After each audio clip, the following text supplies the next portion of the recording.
Hello guys and gals, me Mutahar, and you remember last time we looked at how AI images went a little bit too far?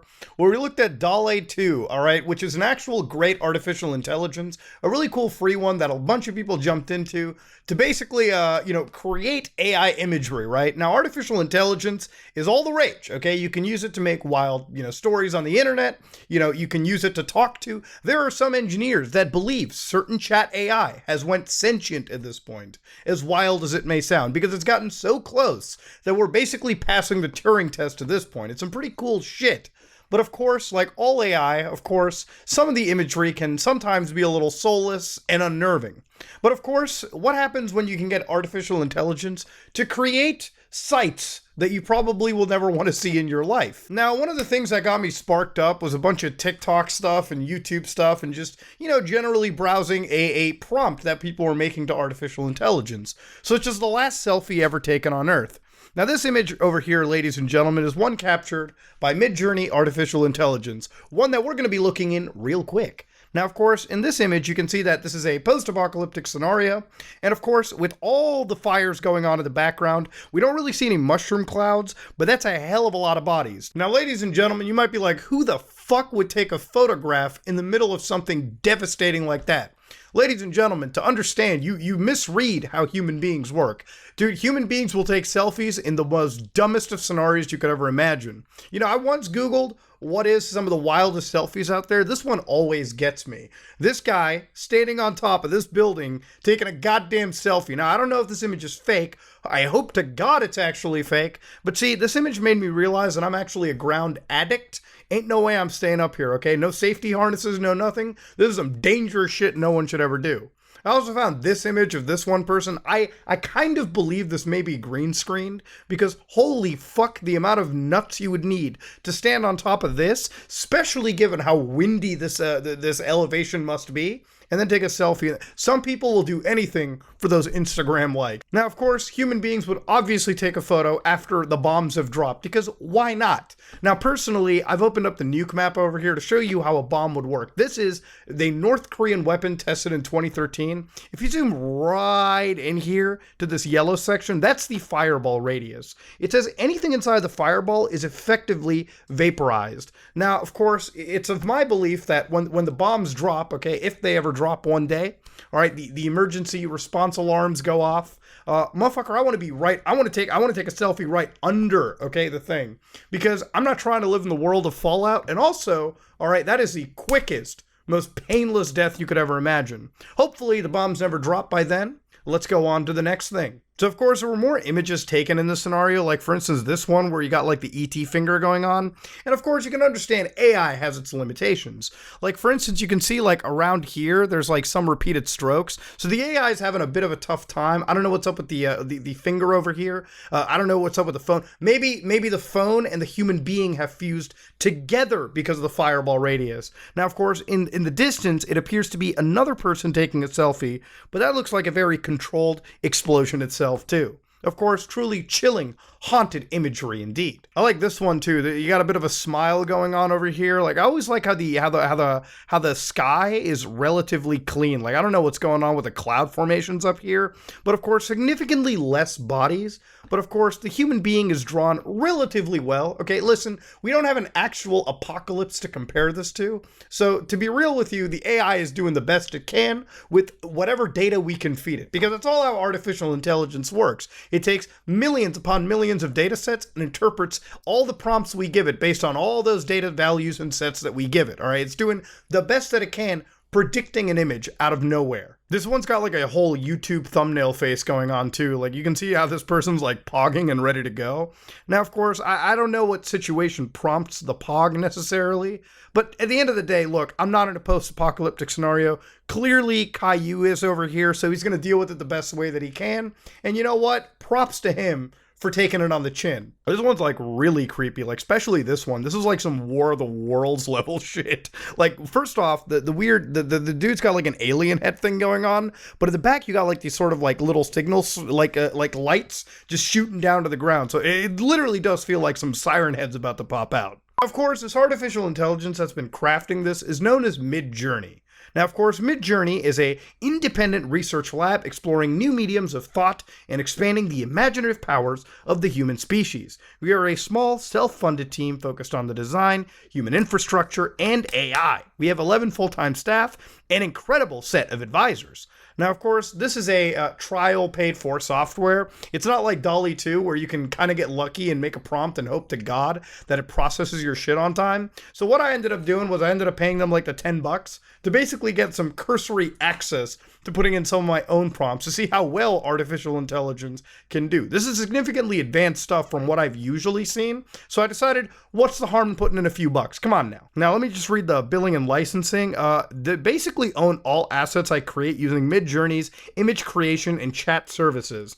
So the way that you do this is they put you into a Discord server, and in the Discord server, you click on any of these like rooms, and you just basically do /imagine. Like, for instance, I can imagine found footage, horror, Discord moderator, all right? And as soon as I put that in, it basically throws my entire prompt in with a giant queue. The AI is basically processing my prompt, and it's getting me ready to go. This guy put Johnny Depp in Indian movies? Okay.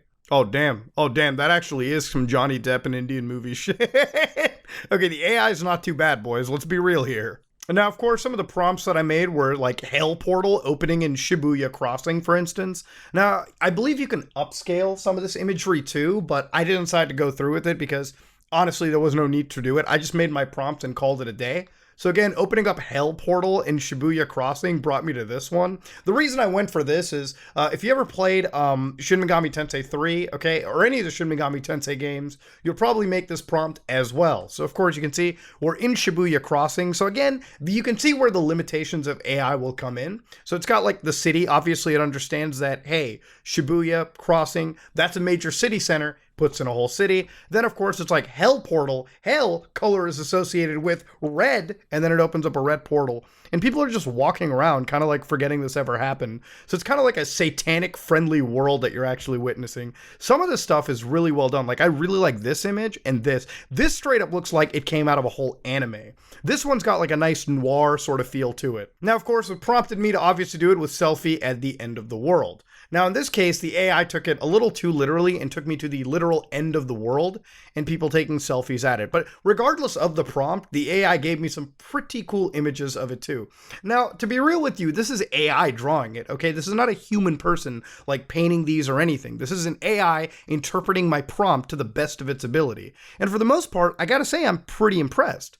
In some cases, you can see like it giving you more apocalyptic variants when people are applying things like skeleton selfie, apocalypse, 4K to it as well too. So here it's got like these skeletal systems, which remind me more of like Warzone than an actual post-apocalypse scenario too. Oh, hell, cyberpunk world. So here it gave me a generic like hell cyber. I literally feel the word hell for this is just red. That's it. No upside down crosses, no nothing. It's just that's what it believes hell to be.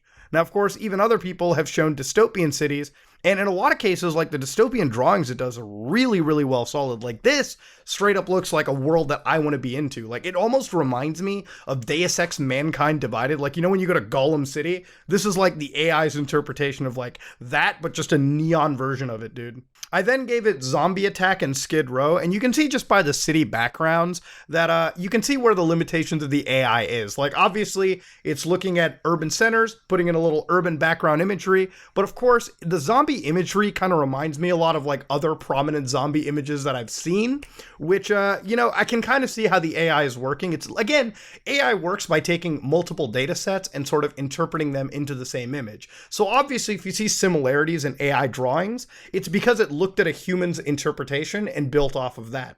It's not actually creating something completely brand new off the back of just your prompt. So yeah, it's pretty cool shit. Now, again, I even gave it Grand Theft Auto 6, which I thought was a pretty good prompt, and it really does feel like it's matching Vice City style. So maybe this AI might have some leaked stuff that we don't know about, but it wasn't just me doing it. Other people also thought about it too. Here's GTA 6 Emotions Open World Concept Artwork. So I don't know what happened with GTA 6, where we have like a functioning city in the background, but we have a completely fucked post-apocalyptic universe right here. Kind of insane, kind of wild, kind of out there. Yeah, dude, here's another one with GTA 6. It's like the thing's assumption with Grand Theft Auto 6 is post-apocalyptic hellscape. It's a city. That's all it is. Then I decided to give it Mutahar Laugh, for instance, because, I mean, why not at this point, right? Let's go with it.